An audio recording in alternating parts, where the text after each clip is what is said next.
அரசு பள்ளிகளில் சனாதன சக்திகளின் ஊடுருவல் இப்போது அதிகரித்திருக்கிறது. தன்னம்பிக்கை ஊட்டுகிற பேச்சாளர்கள் என்கிற பெயரில் பலர் அரசு கல்வி நிறுவனங்களில்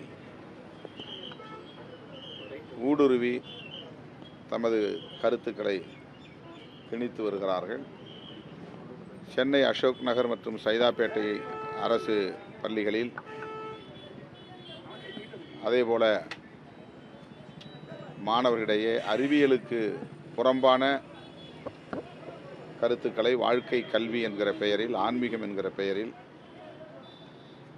பேசிய நபர் தற்போது கைது செய்யப்பட்டிருக்கிறார். இதுபோல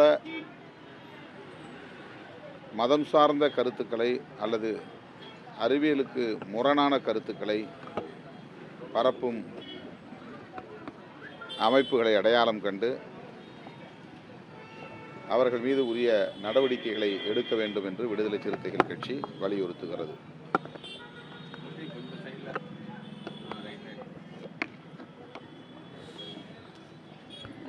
சங்கரன் கோவில் ஒரு கேள்வி எழுதுல தமிழ் எங்கே போகுது. அந்த நபரை ஏன் கைது செஞ்சீங்க, அப்படி கைது செய்யற அளவுக்கு வழக்கு இல்லைன்னு சொல்றாங்க.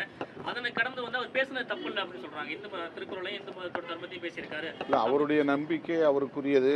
அதுபோல அந்த கருத்தில் நம்பிக்கை உள்ளவர்களும் இருக்கிறார்கள், அதை நாம் மறுப்பதற்கில்லை. ஆனால் அவர் பள்ளியில் மாணவர்களிடையே பேசிய அந்த முறை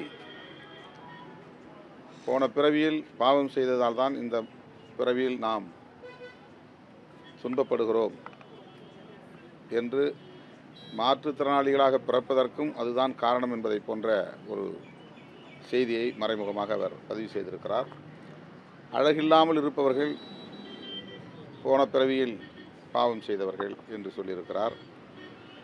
பள்ளி மாணவிகளிடையே போய் உங்களுக்கு டென்ஷன் இருக்கிறதா, நிம்மதி இல்லாமல் இருக்கிறீர்களா, கையை உயர்த்துங்கள், எல்லோரும் உயர்த்துங்கள் என்றெல்லாம் பேசியிருக்கிறார். அவருடைய அணுகுமுறை என்பது அங்கே விமர்சனத்திற்குரியதாக மாறுகிறது.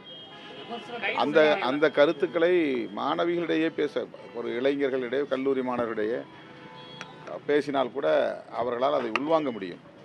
பள்ளி குழந்தைகள் உள்வாங்கக்கூடிய அளவுக்கான கருத்து அல்ல அது ஒரு ஆன்மீகம் தொடர்பான தத்துவம்.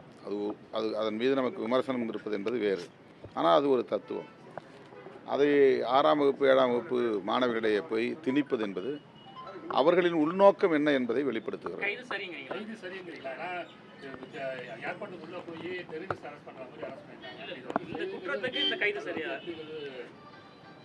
இது இரு சமூகங்களுக்கு இடையிலான முரண்பாட்டை கூர்மைப்படுத்துகிற அடிப்படையில் 153A என்கிற பிரிவின் கீழ் இந்த வழக்கை பதிவு செய்திருக்கிறார்கள்.